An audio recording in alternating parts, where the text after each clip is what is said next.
अकोल्याचे तहसीलदार मोरे यांच्यावर कारवाई करण्यात यावी, ग्राहक पंचायतची मागणी। महसूल मंत्री व जिल्हाधिकारी यांना भेटणार। अकोले तालुक्यामध्ये वाळू तस्करी, रेशन घोटाळा, दाखले वेळेत न मिळणे, शेतकऱ्यांना अनेक कामासाठी चक्रा मारायला लागणे, अशा अनेक कामासाठी आर्थिक देवाणघेवाण यामुळे नागरिक त्रस्त झाले आहेत। तहसीलदार सिद्धार्थ मोरे यांचा प्रशासनावर वचक राहिला नसल्याने त्यांच्यावर कायदेशीर कारवाई करावी असा ठराव ग्राहक पंचायतच्या तालुका बैठकीमध्ये घेण्यात आला। यासाठी महसूल मंत्री नामदार चंद्रशेखर बावनकुळे व जिल्हाधिकारी यांना समक्ष भेटून कारवाईची मागणी करणार असे ठरले।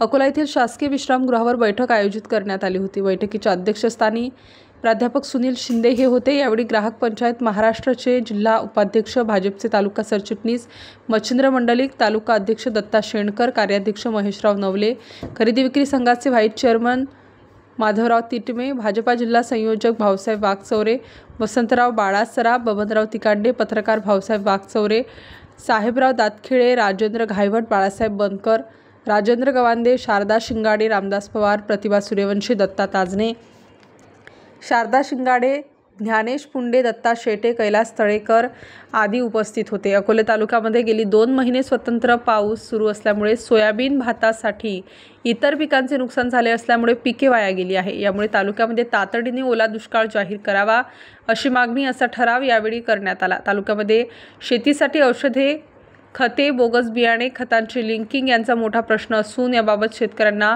खते व चांगली बियाणे मिळाली पाहिजे। यासाठी कृषी अधिकारी यांनी तातडीने लक्ष द्यावे अशी मागणी करण्यात आली। गॅसवाले ग्राहकांकडून ज्यादा पैसे घेतात, याबाबत पुरवठा विभागाने तातडीने लक्ष घालण्याची गरज यावेळी विशद करण्यात आली। अकोला तालुक्यामध्ये खडी क्रेशरचे वाजवी दर नसल्याने जास्तीची किंमत मोजावी लागते। ब्रासमध्ये कमी खडी दिली जात असल्याने तहसील कार्यालय याबाबत कुठलाही निर्णय घेत नसल्याने नाराजी व्यक्त करण्यात आली। रक्तलघवी तपासणीची ही ज्यादा दराने आकारणी केली जात आहे। मेडिकलची औषधे जास्त दराने विकली जातात, याबाबत अन्न व औषध प्रशासन विभागाचे दुर्लक्ष झाले आहे। अकोले तालुक्यात पावसामुळे अनेक रस्ते खराब झाले असून त्यांची दुरुस्ती करावी असे ठरले। सार्वजनिक बांधकाम विभाग यांनी याबाबत लक्ष देण्याचे काम केले आहे। राज्याचे महसूल मंत्री नामदार चंद्रशेखर बावनकुळे यांनी तुकडेबंदी तुकडे रद्द केल्याबद्दल तसेच शेतशिवार पांदण रस्ते मोकळे करण्याबद्दल भूमिका घेतल्याबद्दल त्यांचे अभिनंदन। ठराव सर्वानुमते मंजूर झाला। कार्यक्रमाचे स्वागत व प्रास्ताविक दत्ता शेणकर यांनी तर आभार सचिव राम रुद्रे यांनी मानले। स्टार न्यूजसाठी भाऊसाहेब वाघचौरे, अकोले।